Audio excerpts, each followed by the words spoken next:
Bonjour à tous et bienvenue dans la vidéo. Aujourd'hui, nous allons traiter du sujet de la livraison d'armes à l'Ukraine. Le président Macron vient d'annoncer 40 scalps et également plusieurs centaines de bombes. Il semblerait que ce soit des A2SM. Dans cette vidéo, très rapidement, je vais vous présenter ces armements en me focalisant sur l'A2SM. Si vous suivez la chaîne, je suis sûr que vous commencez à bien maîtriser le scalp qui a fait de nombreux dégâts en territoire occupé par les Russes. Allez, jingle.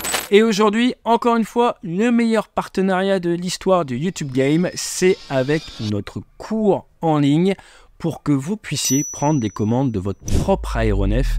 14 modules vidéo tournés dans différents types de déserts pour vous accompagner à vraiment mettre en place les méthodes qui ont fait le succès de l'aviation, le tout avec des exemples concrets. Et parce que c'est encore un petit peu Noël, on vous propose 20% de réduction avec le coupon janvier 20. N'hésitez pas à nous dire ce que vous en pensez, à nous débriefer, puisqu'après ça, le débriefing n'aura plus aucun secret pour vous. Allez, il est on safe.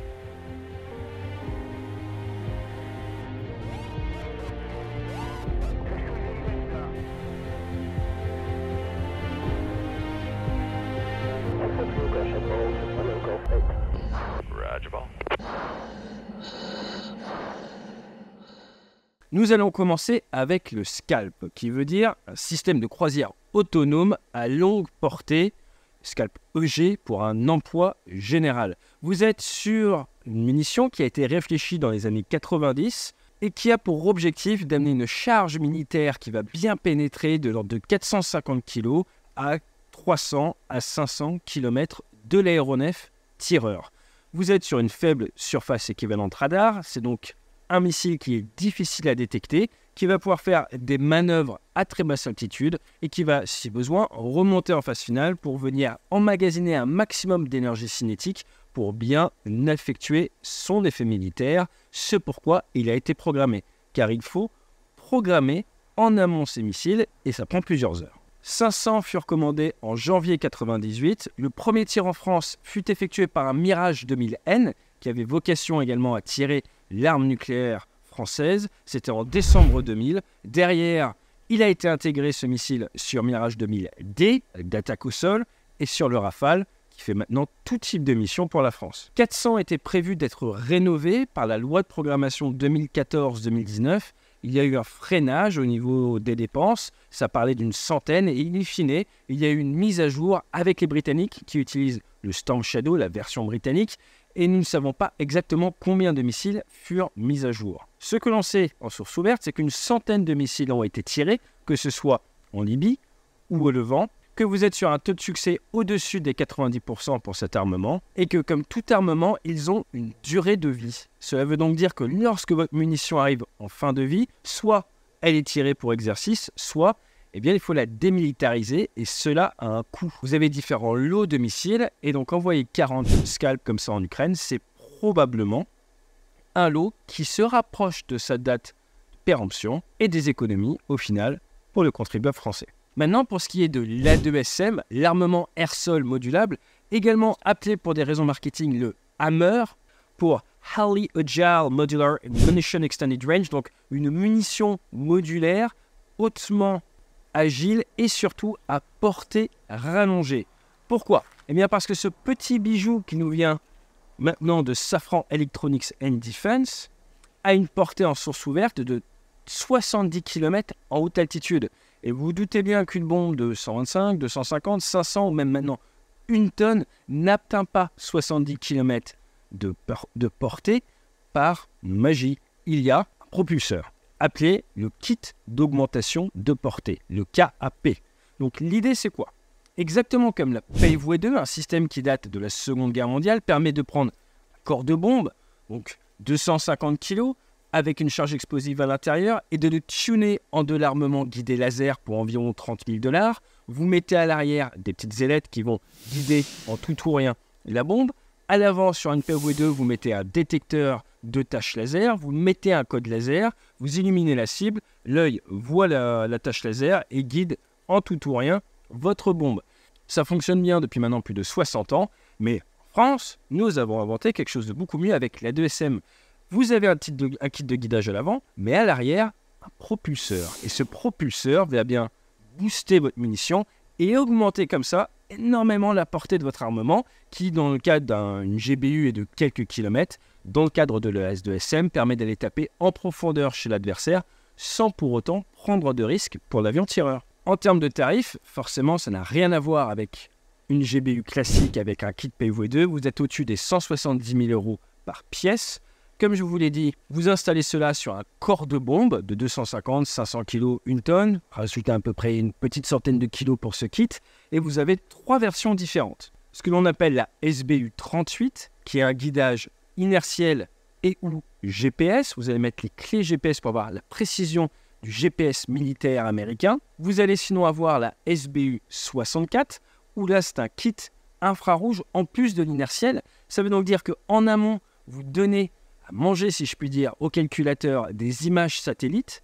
Il va pouvoir, lors de sa phase finale, il arrive par la verticale, ouvrir son œil, regarder et reconnaître la cible avec une précision accrue pour venir taper un pilier de pont, pour venir taper un bâtiment de manière métrique. Et vous avez le SBU 54, la version laser, qui, en se sous-verte, est validée pour taper un navire ou un véhicule en déplacement jusqu'à 80 km/h, largement suffisant pour la plupart des véhicules en tout terrain par exemple. L'Égypte a acheté ce type d'armement, le Qatar également, 300. La version INS GPS, la première, est sortie en 2007.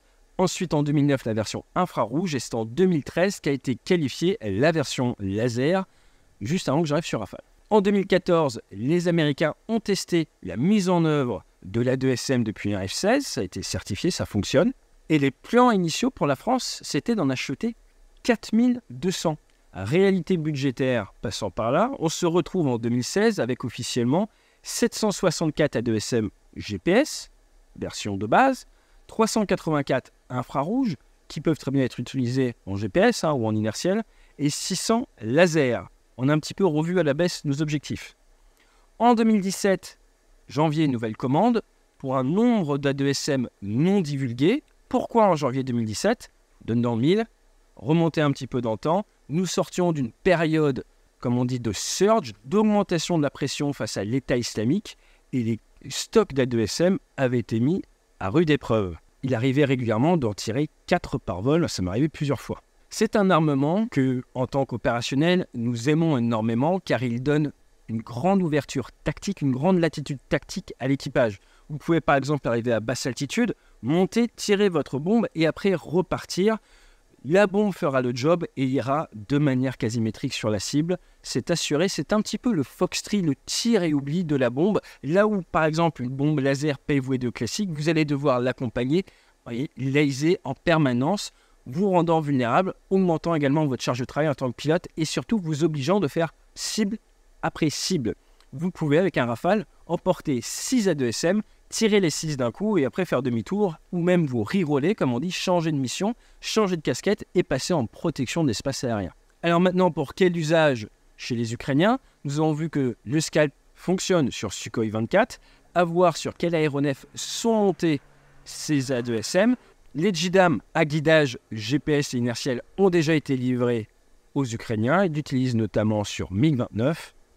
Je suis sûr que dans les prochains mois, nous verrons des photos d'A2SM sur matériel de conception soviétique. Alors, est-ce que ça va changer grand-chose à la guerre? Eh bien, j'ai envie de vous dire, comme tout, ce n'est pas game changer. Néanmoins, cela vient augmenter les capacités de l'armée ukrainienne, de l'armée de l'air ukrainienne. Le point limitant va être le nombre de vecteurs disponibles pour mettre en œuvre ces avions. À l'heure actuelle, ce qui bloque l'armée ukrainienne, c'est le nombre d'aéronefs pour tirer les Scalps ou, à terme, pour tirer les A2SM qui viennent complémenter, voire même augmenter les JDAM déjà livrés. Cela montre également la volonté de la France de soutenir l'Ukraine, mais j'espère voir dans les prochaines semaines de grosses commandes auprès des industriels, car on ne va pas se mentir, s'il y avait eu commande en 2017, c'est parce que nous avions eu un mur de la réalité quant au stock disponible lors de notre campagne contre l'État islamique. Et pour ceux qui vont nous critiquer dans les commentaires comme quoi nous n'avons rien à faire en Irak, je vous rappelle juste que en 2015-2016, la France est intervenue au Levant à la demande de l'État irakien. Lors de son passage à la télévision, le président Macron a également annoncé que l'armée française n'avait pas de faiblesse. Si vous souhaitez nous voir plancher sur une vidéo pour revenir sur ces propos, n'hésitez pas à me le dire en commentaire. Dans tous les cas, nous allons continuer à essayer de vous permettre de garder une bonne conscience de la situation en ce début d'année 2024 qui est extrêmement dense sur le plan géopolitique. Portez-vous bien, à bientôt, en conférence, en webinaire, en workshop, en séminaire. D'ailleurs, notre séminaire en mai est plein, désolé, mais il va peut-être falloir penser à postuler pour l'année prochaine. J'espère qu'au-delà du cockpit ou au-delà de l'Ukraine, vous ont plu sous le sapin. À très bientôt sur la chaîne, n'hésitez pas à vous abonner, c'est gratuit, fly safe.